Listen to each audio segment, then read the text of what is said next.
And good afternoon, ladies and gentlemen. I'm Bruce McDonald, and this is the Talamanca Review. Very rare daytime programming, but I felt a little inspired. So I thought, well, why not, Let's get some podcasting done.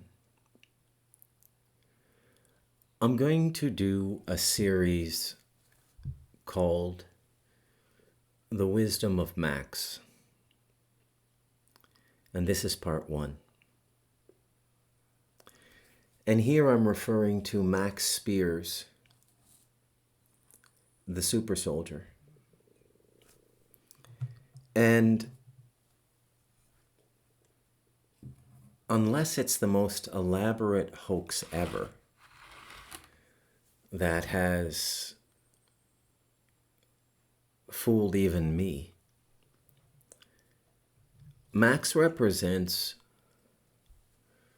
an extraordinary milestone in the human journey. And the milestone that Max represents is the triumph of self.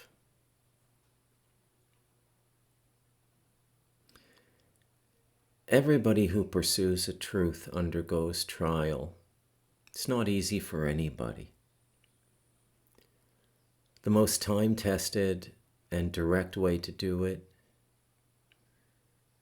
is to seek refuge with somebody who has realized the self.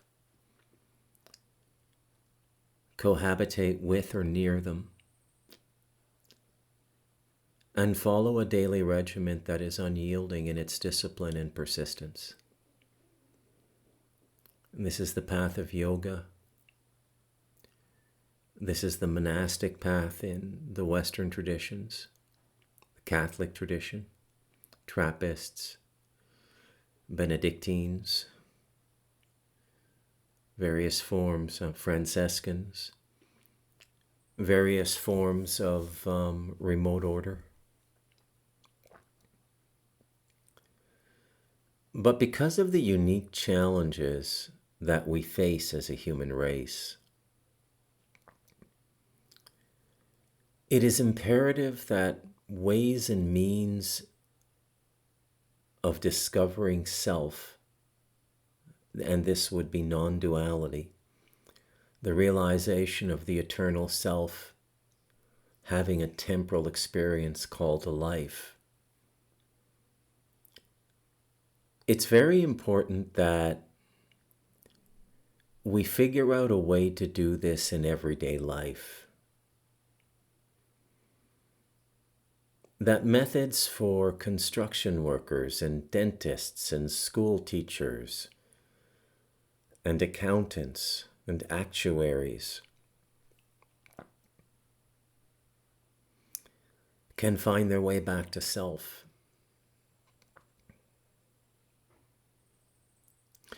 Because the self realized in seclusion has very little impact upon the world, except in the artifacts of that realization left by the self-realized person. Could be a book or books, could be a series of lectures they gave to locals where they lived. It could be something profound which persists for millennia, like the offering of Lao Tzu, the Tao Te Ching. And I find a lot of similarities between Max and specifically this last interview he did, which I'm going to go over in sections and expound upon. I find a tremendous number of similarities between Max's last dispatch and the Tao Te Ching. which is how I came to the idea of doing this series of podcasts on Max and his wisdom. And it's a very impactful video because the density of what he is saying is so great, which is why I make the comparison to the Tao Te Ching.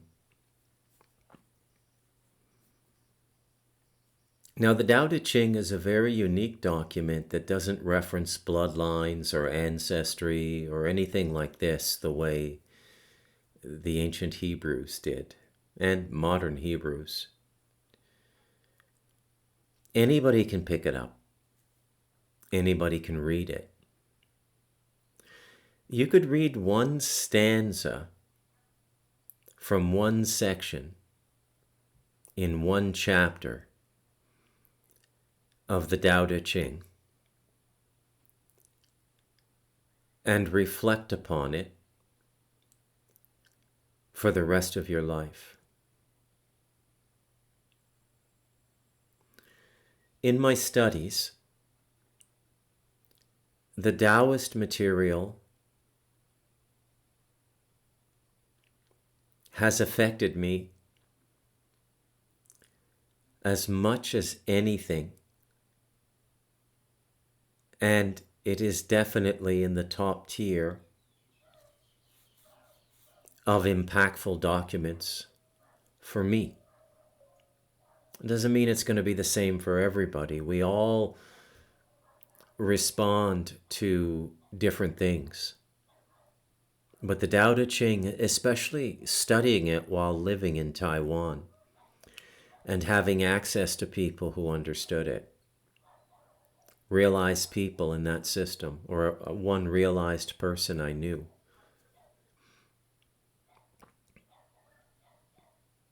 was an extraordinary experience. Everything I did when I was in Taiwan was different and impactful. There was no internet back then, 92 to 94. There was no English language television.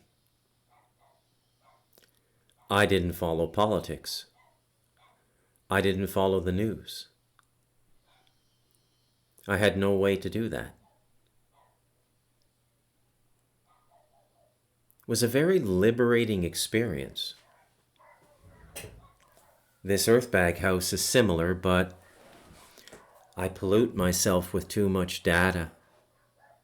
Consequence of Starlink and four computers.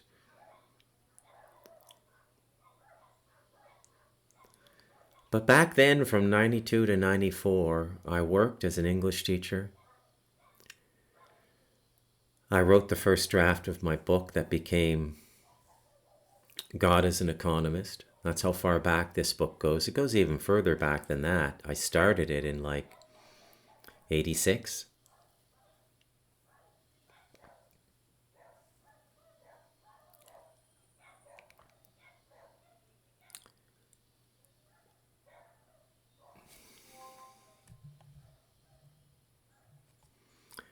And that book was in many ways a little Tao Te Ching for me. It was like a prophecy of my life. I didn't know it when I was writing it.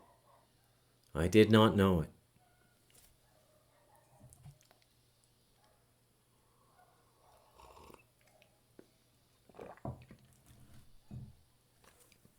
So, when I first wrote my first draft, it was a very different book.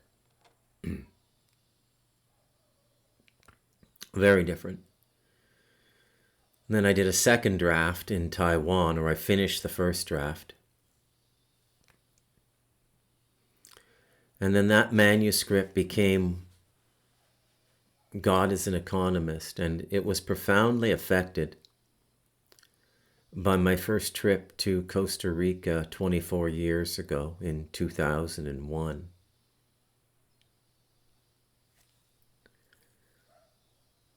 But I accidentally or incidentally prophesized my own life. And it was in the labor of that book, the passion of that book, combined with the relatively consistent spiritual practice I was doing, the complete and total absence of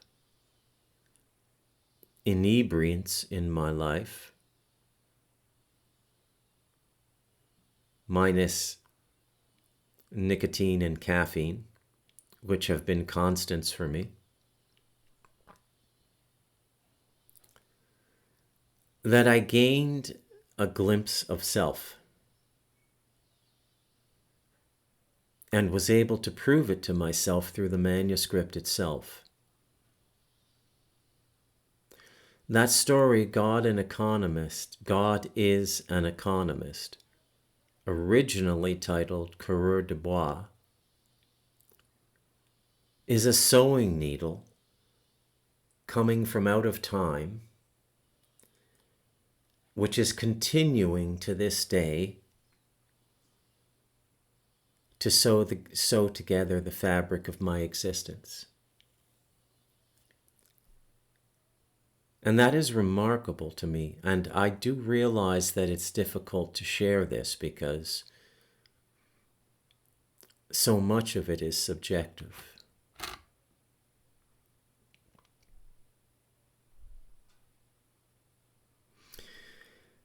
And I happened to wake up this morning relatively early for me, 8 a.m. after going to bed at 1, so 7 hours of sleep. I sleep anywhere between 5 and 10 hours, depending on the night.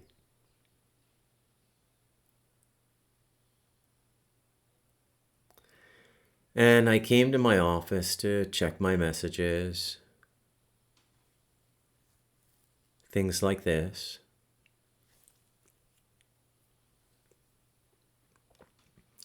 This is where I usually come first thing in the morning.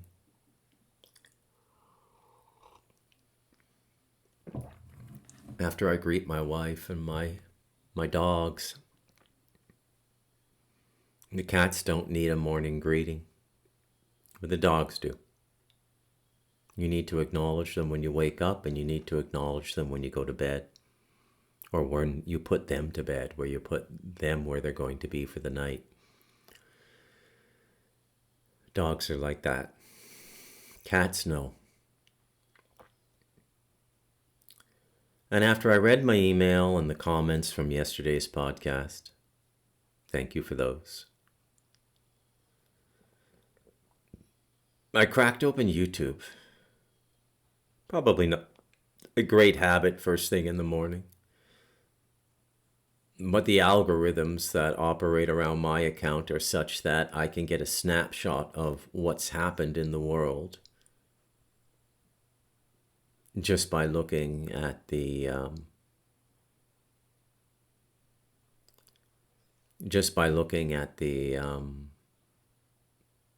clippings on YouTube and seeing what's being reported.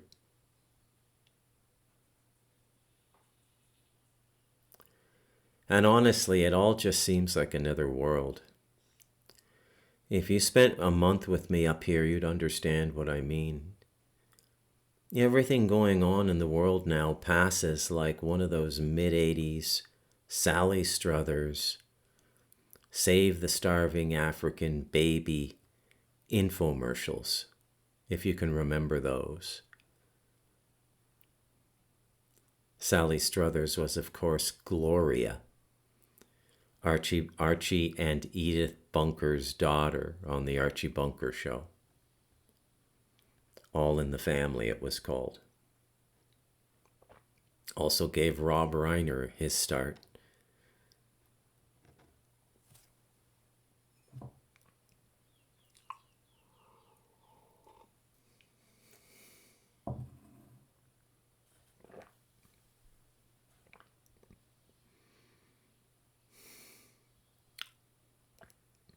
And I happened to see this video. And it said, the last interview of Max Spiers before he was poisoned. And it's almost a decade to the day. You know, I think Max died in July of 2015. You know, it's a bit more than 10 years, but almost 10 years. Exactly. And I started to watch this, and I had seen a lot of Max's work in the past. But for reasons I don't quite comprehend, and quite frankly, don't care to comprehend, it struck me differently today. Much differently. And I had this moment where I went, does anybody realize what this guy was really saying?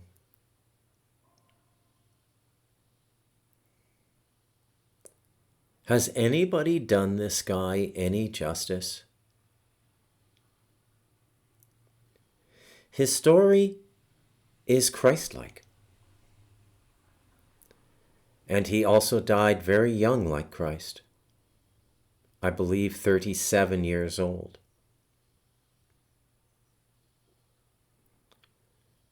And Max was raised in the programs. Hardcore. And I don't want to go over all of that. If you want to get an insight into it, go back and rewatch the interview I did with Kat, who lives in Belgium. And you'll see how unbelievable that upbringing is. How unbelievably difficult that upbringing is. And it becomes very easy to understand why so few people escape the programming of these very intense programs.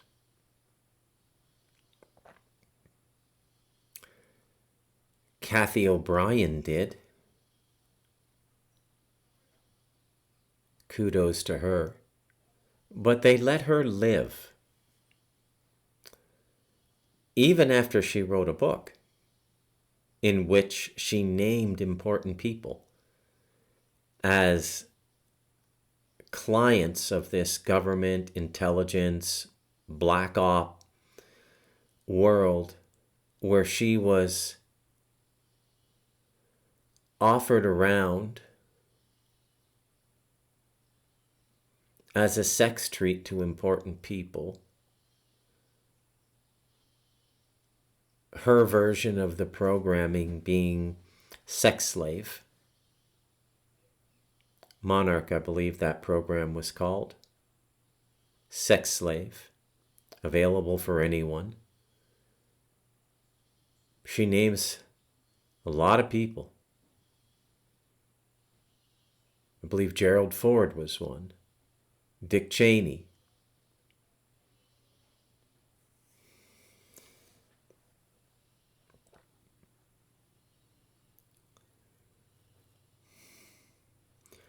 But in my estimation, no offense to Miss O'Brien,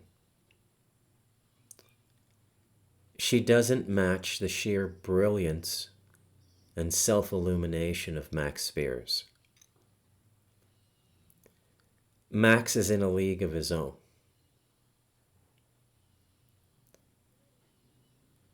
And Max becomes the perfect expression of achieving self in the world. And Max achieved self in one of the darkest corners of the world. Sexually abused since infancy, which is part of the Super Soldier program.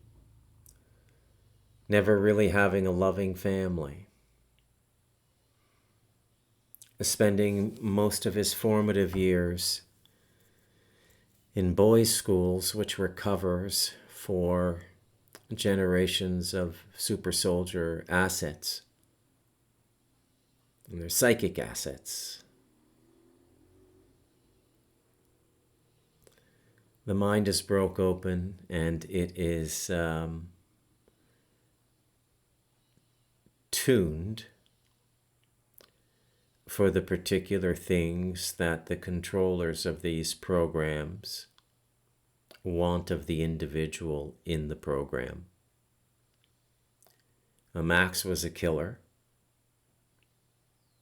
He was trained to kill people. He did that with alters. That's another thing they did. They create alter selves. So you can start to see how difficult it would be to come to self in a life like Max's.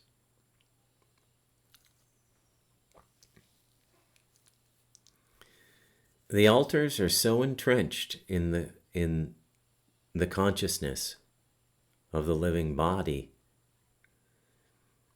that if an alter commits an assassination and they're picked up and questioned by the police, the alter that committed the murder will not be the alter, the alternate personality in the interview with the police.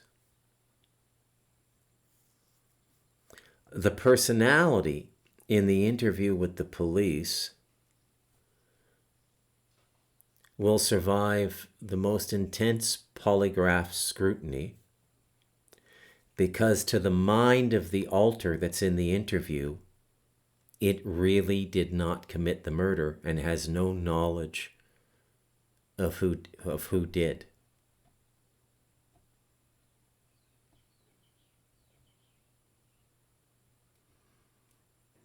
And this has been going on for decades. This is part of the shadow that does not block light. This is part of so many of those things that I've spoken about and tried to articulate. And frankly, I'm glad I'm done that cycle of writing. I hope Spirit or the Creator doesn't ask me to do another book like that. They're very hard, you know. I never whine. I never complain. But those books are hard. Very hard. You have to have a certain constitution, and you have to have a certain spiritual support. You have to have assistance. I didn't do those books on my own. Many things came in to guide and protect me as I was working on those books, all three. Stardust Ranch, Light of Darkness, and The Devil in Us. I was protected. I was uplifted. And my heart was protected. As dark as that world was, and that does not mean that a blinder was put on me so I didn't see things and I was not traumatized by them. I saw them. I saw everything. More acutely than I was able to capture in the prose of the books themselves. But somehow there was this bubble of light around my heart. And something gave me that strength and power. And I had many, many multidimensional experiences writing those books. Meditating, sleeping and dreaming, and just other stuff that just happened while I was fully conscious. My wife and I were talking about it last night. There's a story down here in Central America that's very big. You might have heard of it in the United States as well, but there's a woman landing at airports. She's dressed in a way that doesn't directly correlate to any civilization on the planet right now. And she arrives at airports with a passport from a country called Terenza. And of course, Terenza doesn't exist. But it's a real passport. Has barcodes and the chips, everything. Kind of amazing, eh?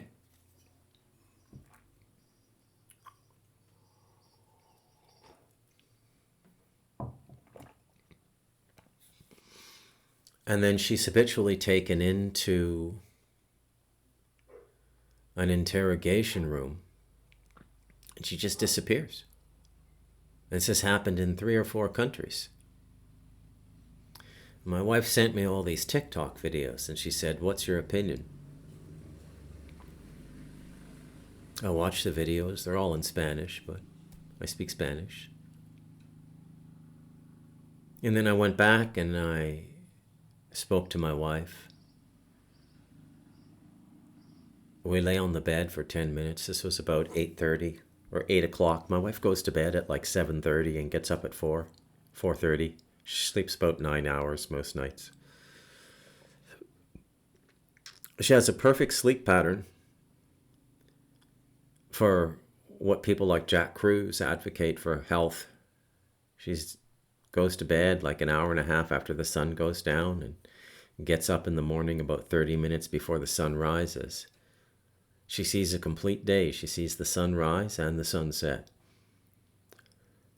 I think that I'm going to try and get myself into that rhythm in the near future.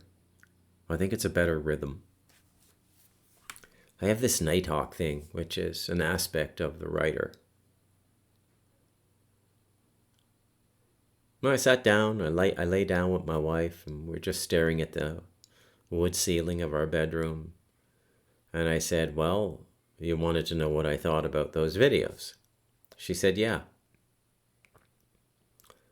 I said, "I don't know for sure if this is true, or whether it's a trick or a hoax.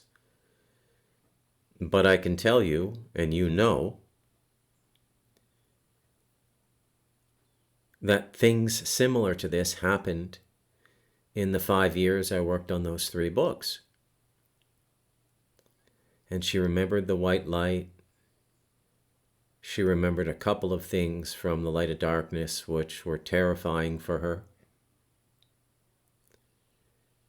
And I said to her, "This has been a part of my life since I was 21, when I had my experience with my girlfriend's dead stepbrother, Kevin, at the cottage, which you all know about. And if you don't, go back and watch A Simple Ghost Story on the YouTube channel.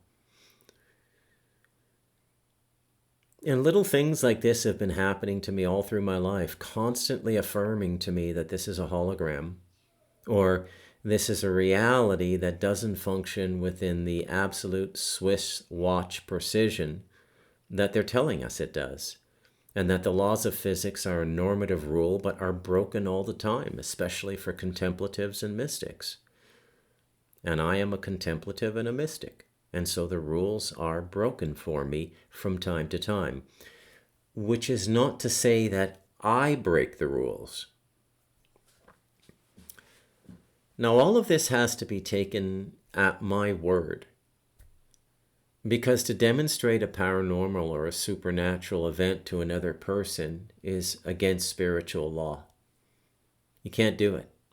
And that includes Christ, by the way. Christ was, they say, the man who never sinned. Believe me, he sinned.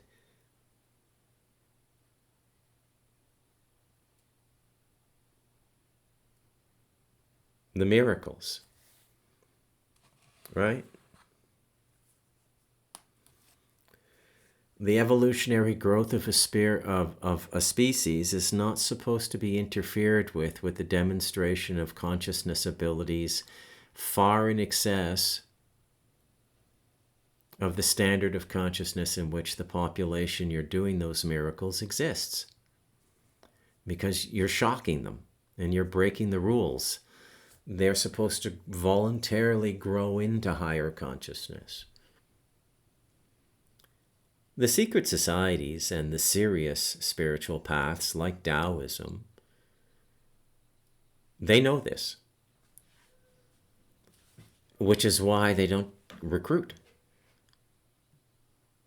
your first sign that a religion is false is that it's recruiting. And so the error of the Christ continues in every generation of Christians since he appeared. Forcing it on people, forcing it on people, forcing it on people.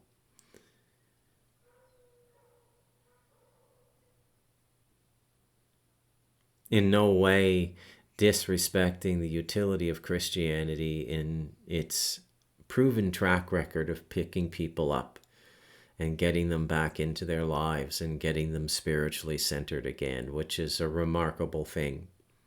It's a yin-yang. I'm not being wholly critical or wholly positive. I'm just being honest.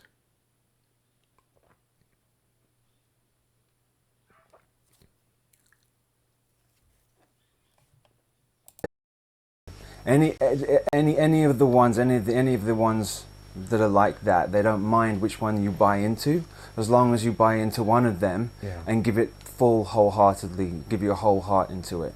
Because essentially, like I've been trying to work on at the moment and explain, that this is a war on the human heart, and Earth is the final part of multiple other planets that this has been done to, and Earth is the heart center place. So they're trying to take control of the Earth because it's the heart, and by the way to do that is attack innocence. And the first thing you're going to do if you're going to take over a planet is you want to take away the strongest male energy. Yeah. Well, there you go. This is what I mean by the Tao Te Ching. So simple and so direct. And so perfect a piece in the puzzle that even though you can't prove it, you can't deny it. He said that in 2015, early 2015, a decade ago.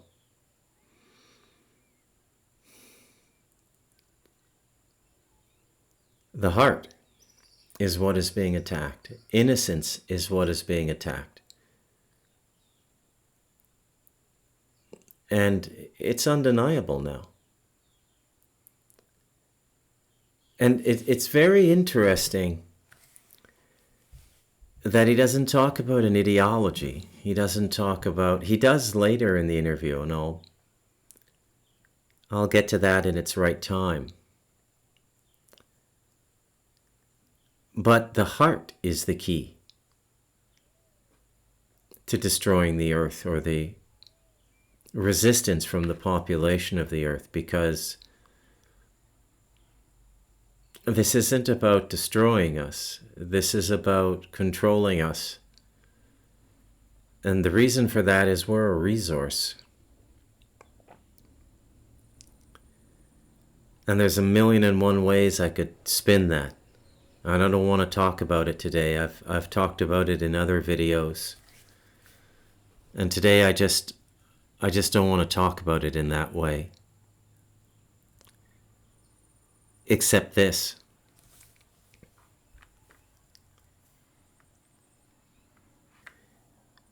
It's interesting to consider that a force living in a context much greater than a human life, and so that context would be somewhere in the galaxy or the universe, so they have galactic or universal consciousness at an experiential level, meaning that this force we're up against would be able to reference the galaxy or the universe as its reality context. Whereas for us, our reality context is the synthetic information and experience we take in through two-dimensional reality, which is the black screen, the black mirror technology, blue screen if you want to be medical, and the immediate geography of our life. And so when you just put those two things beside each other, you have to ask yourself, what is it that we have? Why would an intelligence, and I'm not sure what form it takes, yes, reptilian, Draco-reptilian, Orion group, negative fourth dimensional experience.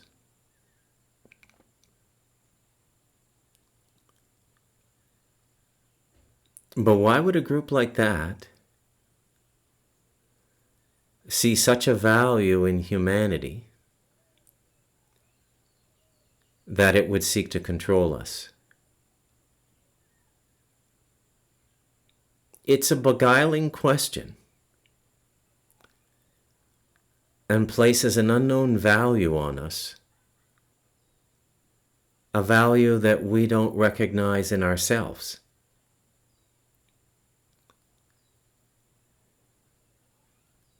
Something precious, I dare say. Now, another reason I think Max is such a powerful voice and overlooked, and even a prophetic or spiritual voice in the real world, not coming from a monastery, not levitating in the Himalaya mountains, which doesn't connect with the reality we live in,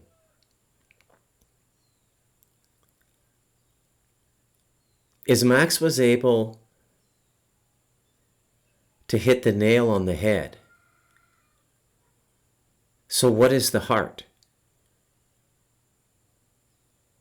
The heart is our feeling. What is the first and most important intelligence in a human being? I would say feeling. I would say the head work is secondary to the feeling. That's how I write books. Feeling first, head second. It's how I navigate most of my major decisions in life. Heart first, head second. So the energy produced by the heart, by the human system, is what they want.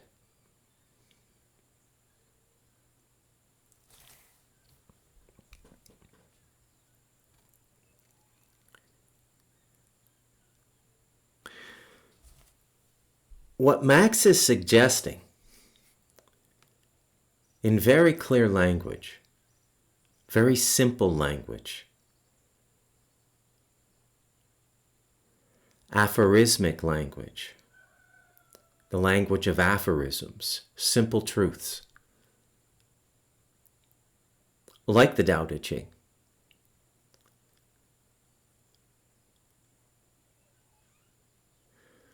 Max is telling us that what is put into these bodies is the real value.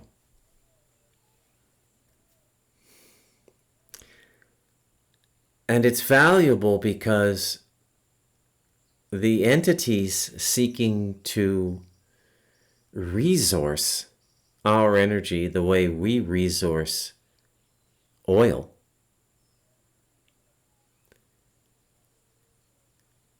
one would assume these entities cannot manufacture this energy themselves.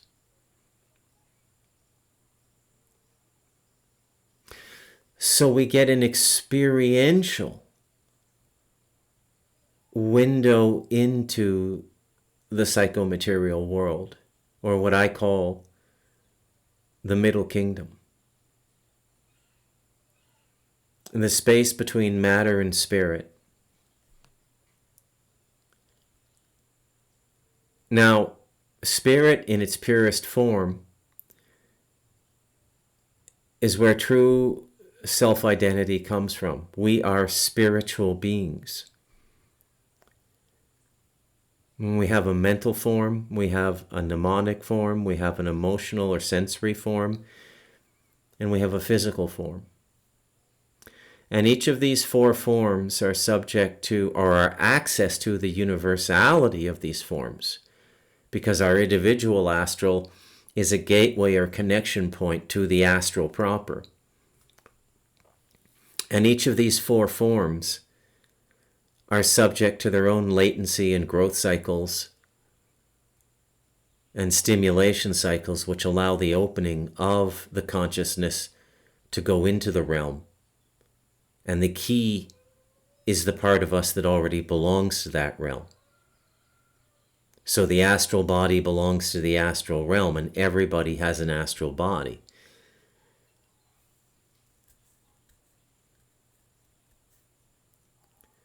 So we can assume that the attack on innocence is to shut down the highest intelligence we have, which would aid us tremendously in our defense. And that, of course, is the heart.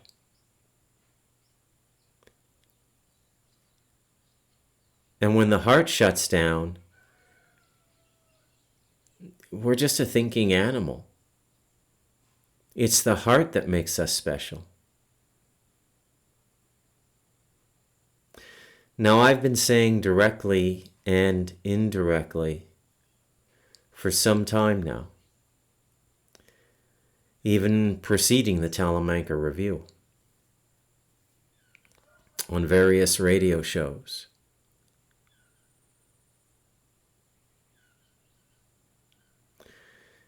That this attack upon the innocence is an attack upon us all. An attack upon a child, or an attack upon children proper as a collective noun, is the ultimate attack on a people. If you destroy the children, you're genociding the people, because the children are the next generation.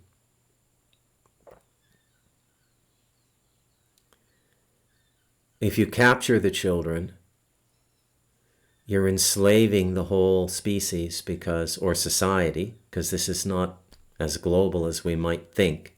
It seems to be focused on the first world. Because, as I say quite consistently on the Talamanca Review, we appear to be the principal threat to these entities. So when you capture the children through domination and suppression of the heart, and once the heart is suppressed and the feeling, which is illogical but accurate, is not available to contradict the ideology, a kind of logic net ensues. Okay? A kind of a logic net. There's no other way to put it. Spock from Star Trek. You folks know that when Gene Roddenberry created that character, it was his version of the devil. And so, in casting Spock as an archetype of the devil, or Satan, if you want to look upon it as an exercise in the manipulation of mythology, if you want to look at it outside of the literal, Roddenberry was telling us that, in his opinion, feeling is God and pure logic is the devil. So the heart is God and the mind is the devil. I might be stretching it a little bit by saying that the mind is the devil. The more correct answer would be that the absence of feeling is devilish.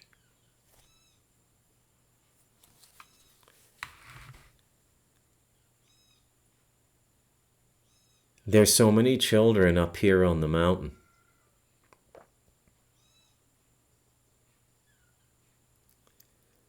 And they're raised so beautifully. There's my nephew, Mateo. There's my niece, Isabel. Isabel's about 3 now. Mateo is about 8 or 9 now. I've known Mateo since he was under 1 year old. He's like a child of mine. When you live the way I do, you live in families. And the family structure I live with here in my pueblo is 4 generations living together. Is it 4? Are there any No, there are no great-grandchildren living on the mountain. They come and they visit. And so my wife has 6 grandchildren, and she's 52. And so those children are my mother-in-law's great-grandchildren. But generally there's a 4-dimension bond here. And we live in nature. And we suffer the rain together. We suffer the sun together, and we suffer everything together, and we share our joys. The building of this house has brought joy. The new house.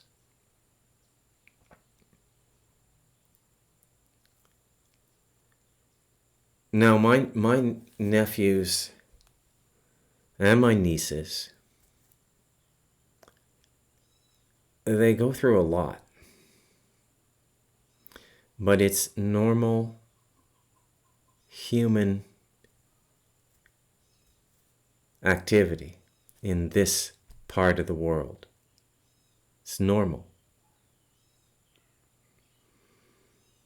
So my nephews, Nene and Jekyll, they were with their uncle Gerardo 6 years ago for the last 15 seconds of his life, after he had been shot in the head in a robbery at his convenience store at the base of this mountain here. And my 2 nephews lived right next door. They heard the gunshots and they ran over, and the killer was leaving on a motorcycle.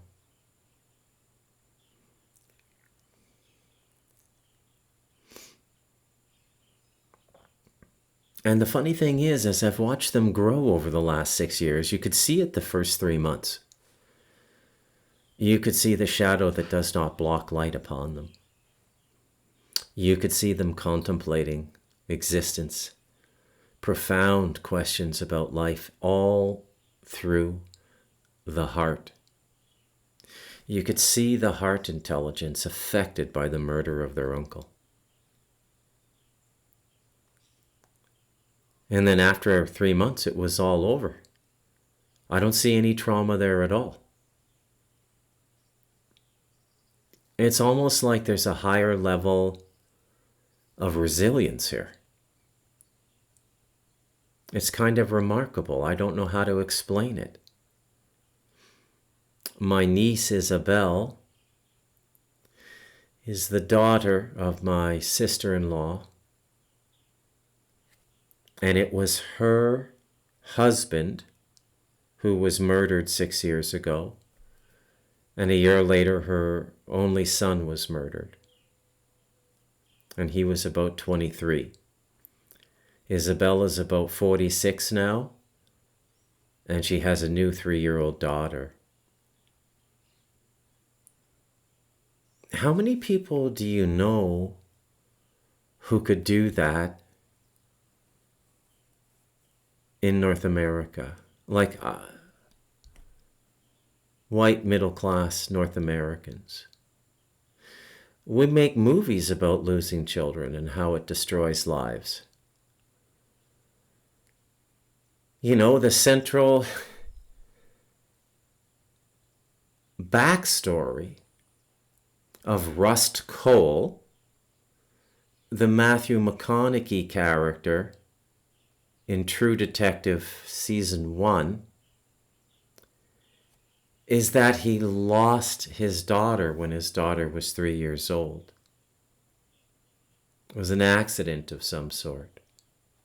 And the character comes to life. But by my own lived experience, I've seen with my own eyes people deal with that trauma and just regenerate like an abaca stump that was cut off for fiber. It's miraculous, and it's taught me a lot about the degree to which the psychiatric industry and the commercialization and medicating, institutional medication of suffering in the first world has not made the suffering more bearable. It's made it chronic as opposed to temporary. Now, these are things you could never figure out if you never leave the place you come from. It would be impossible for you to figure it out. How would you know? When things in a group or circle of consciousness, a society, a nation, become normal and accepted and talked about, rare is the individual who can break that spell. And yet I know by direct experience that it is in fact just a spell.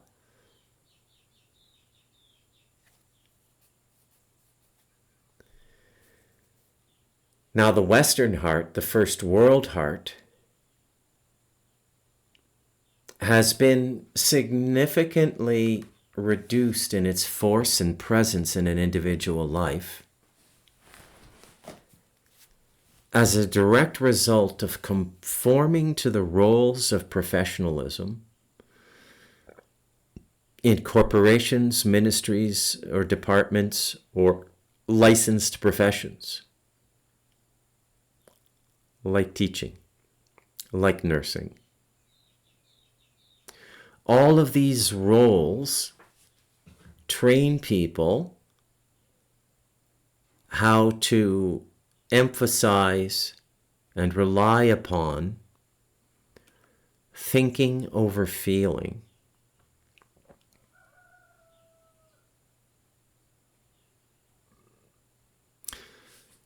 Another curious example of this is Sherlock Holmes. Sherlock Holmes epitomizes the rational Brit, the rational Londoner, the man of little heart and much mind. The British have done it to their people probably more than anybody else. And the latest spin on Sherlock Holmes, which is the 4-season Sherlock series produced by the BBC, largely responsible for the breakout as an actor of Benjamin Cumberbatch. And I forget the little dude's name, the guy who plays Dr. Watson in the BBC series, but he went on to play Bilbo Baggins in The Hobbit.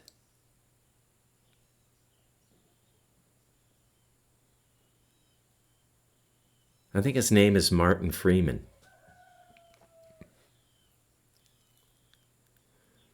So you've got Spock, you've got Sherlock, and these characters always come out in Masonic societies, Britain, America. And what Max Spiers is telling us, not so much in the heart clip, but later as we get into more clips from the interview, which I'll use to form the series, The Wisdom of Max, of which this is part one,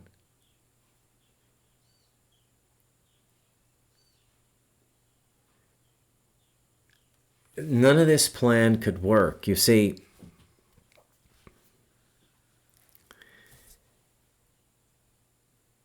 the whole system has rules. There is a God. God doesn't create rules. The rules are vibrationally bound to the various phases and states of creation. Mind. So in the mind region, the universal mind, the yogic mind, the Shiva mind, you would get the concept of rules. Have you ever noticed when you listen to one of these yogis, you're never going to meet anybody who can explain concepts better than them? Because the universal mind region is the dimension of concepts. Okay? So the concept of sitting would come into time in the astral and emerge as the image of a chair in an inventor. I'm going to invent a chair. People need to sit. But without the concept of sitting, the chair would never be invented. Let's circle back to Spock and Sherlock. What kind of a society would persistently advocate reason over feeling? Now, don't get me wrong.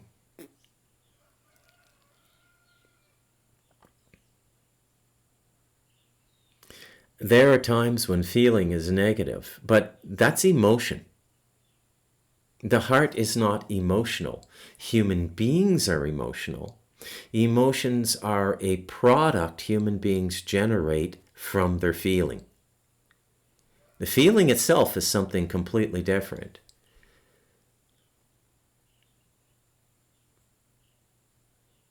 Emotion can be dangerous. Emotion is irrational. Feeling is not. Now remember, feeling has many forms. I'm feeling this ceramic cup right now. My tactile sense is sending messages to my brain. This is ceramic. Right now there's no coffee in it, therefore it's cold, or room temperature. I felt that. I got that information by feeling the cup. And so this is what feeling is. And the heart is the intelligence of feeling. Bob's teacher, Kiahi, said that the heart is the much greater intelligence, and learning the language of feeling unlocks the universe. Amazing, eh? This has been the Wisdom of Max Part 1. I think I'm going to do, I don't know, maybe up to 5. And really had this powerful feeling this morning watching Max and knowing how he died. And the black goo coming out of his mouth. He died on Michael Aquino's birthday too. They do stuff like that. You're more susceptible to black magic if you spend a lot of time around black magicians. If you're just a hobbit minding your own business and not moving in those circles, they can't get the pre-hooks into you in case they need to attack you in the future. And that's how Bartzis was able to attack me as well. That you have to build up a psychic equity, a certain number of hours conversing. Be very careful of who you pass time with. Very careful. I'm Bruce McDonald, and this has been the Talamanca Review.